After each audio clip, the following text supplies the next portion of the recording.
तो चीन समेत एशिया प्रशांत महासागर क्षेत्र के 15 देशों ने रविवार को दुनिया की सबसे बड़ी व्यापार संधि पर वियतनाम के हनोई में हस्ताक्षर किए हैं।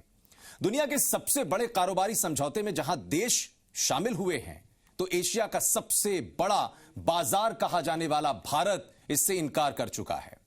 तो आखिर भारत ने क्यों किया किनारा, यही आज समझने की कोशिश करेंगे। नमस्कार, आप देख रहे हैं दुनिया की बात मेरे यानी आशीष चौबे के साथ। RCEP यानी रीजनल कॉम्प्रिहेंसिव इकोनॉमिक पार्टनरशिप, और आजकल आप इस नाम को सुन भी रहे होंगे, और यह भी कि भारत ने इसमें शामिल होने से मना कर दिया है। दरअसल चीन समेत एशिया प्रशांत के 15 देशों ने दुनिया के इस बड़े व्यापारिक समझौते पर हस्ताक्षर किए हैं।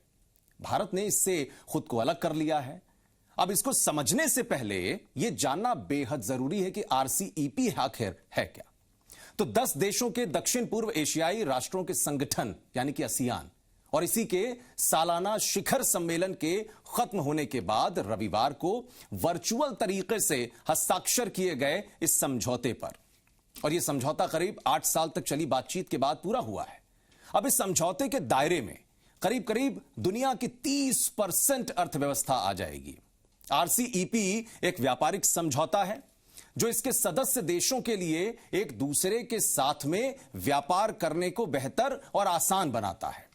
इसके सदस्य देशों को इंपोर्ट और एक्सपोर्ट पर लगने वाला जो टैक्स या तो भरना नहीं पड़ेगा, और या तो अगर भरना पड़ता भी है तो काफी कम देना पड़ेगा। अब समझौते पर हस्ताक्षर के बाद सभी देशों को RCEP के 2 साल के दौरान अनुमोदित करने का जो समझौता हुआ है उसके आधार पर अपने कदम को आगे बढ़ाना पड़ेगा, जिसके बाद यह लागू हो जाएगा। लेकिन सबसे पहले 2012 में दरअसल RCEP का प्रस्ताव किया गया था, जिसमें आसियान के 10 देश Indonesia, Malaysia, Philippine, Singapore, Thailand, Brunei, Vietnam, Laos, Myanmar, Cambodia के साथ साथ चीन, जापान, दक्षिण कोरिया, न्यूजीलैंड और ऑस्ट्रेलिया भी शामिल है। अब सवाल यह उठता है कि RCEP से भारत ने किनारा क्यों कर लिया। दरअसल भारत इस समझौते में शामिल नहीं हुआ, इसके पीछे कई वजहें हैं।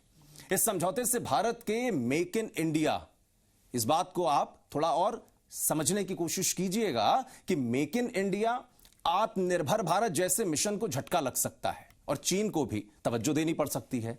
अब इसे इस तरीके से भी समझ सकते हैं। नंबर 1, कुछ 5 मुख्य बिंदुओं की अगर हम बात करते हैं तो नंबर 1 कौन सा प्रमुख बिंदु आता है। दरअसल जब व्यापार शुल्क खत्म हो जाएंगे तो देश में इंपोर्ट बढ़ने लगेगा। अब इससे क्या फर्क पड़ता है, इससे लोकल मैन्युफैक्चरर्स जो कंपनियां हैं उनको हो सकता है भारी नुकसान। नंबर 2, साल 2022 में यह लागू हो जाएगा, लेकिन कस्टम ड्यूटी का आधार होगा 2014, जिससे क्या होगा, भारत में मोबाइल इलेक्ट्रॉनिक्स मैन्युफैक्चरिंग जो सेक्टर है उसको झटका लग सकता है। नंबर 3, एक्सपर्ट्स के मुताबिक अगर कोई देश RCEP के अलावा किसी दूसरे देश को अपने यहां पर निवेश करने का अलग से कुछ फायदा देता है, तो वही फायदा दरअसल RCEP देशों को भी देना पड़ सकता है। नंबर 4, RCEP में चीन भी शामिल है, यानी कि भारत को मजबूरी में चीन को भी वो सारे लाभ देने पड़ते जो भारत के लिए अब मुश्किल है, क्योंकि दोनों ही देशों के बीच में जो रिश्ते हैं वो चाहे सीमाई विवाद को लेकर हों या फिर कोरोना की वजह से तल्ख हुए हैं।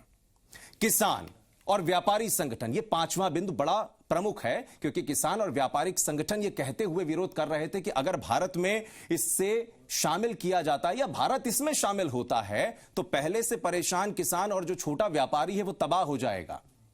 अब बात आती है कि अगर RCEP का हिस्सा भारत नहीं बनता है तब उसके पास क्या विकल्प हैं। अब इस पर एक्सपर्ट कहते हैं कि अमेरिका और यूरोप के फ्री ट्रेड एग्रीमेंट यानी कि FTA भारत के लिए ज्यादा फायदेमंद साबित होंगे। क्यों? क्योंकि यह है विकसित देश। अमेरिका के साथ भारत का एक्सपोर्ट ज्यादा है इंपोर्ट के मुकाबले, जबकि चीन के साथ दरअसल यही उलट है। अब साल भर पहले की अगर बात करें तो 2019 में प्रधानमंत्री नरेंद्र मोदी ने पहले ही RCEP में शामिल होने से यह कहकर इनकार कर दिया था कि वो अपनी अंतर आत्मा की आवाज पर यह फैसला कर रहे हैं। खैर, भारत के इस कदम को चीन ने दरअसल भारत की गलती कहा है। दरअसल ऐसा करके चीन ने अपनी खींच भी मिटा ली है। इसके लिए चीन की मीडिया ने स्ट्रेटेजिक ब्लंडर, एक ऐसा शब्द गढ़ दिया, इसका इस्तेमाल किया है और यह कहा है कि भारत आर्थिक रिकवरी से चूक जाएगा।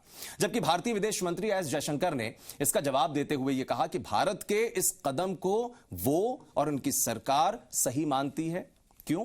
क्योंकि उनका यह कहना है कि आरसीईपी में हम वैश्विक प्रतिबद्धता में बंध जाते और इसकी कई शर्तें हमारे पक्ष में नहीं हैं। जो इस डील की तारीफ कर रहे हैं वो पूरी पिक्चर नहीं दिखा पा रहे हैं। लिहाजा देखना होगा कि भारत की इस दूरदर्शी सोच के परिणाम वैश्विक स्तर पर क्या होते हैं। आज के लिए दुनिया की बात में मेरे साथ बस इतना ही। नमस्कार।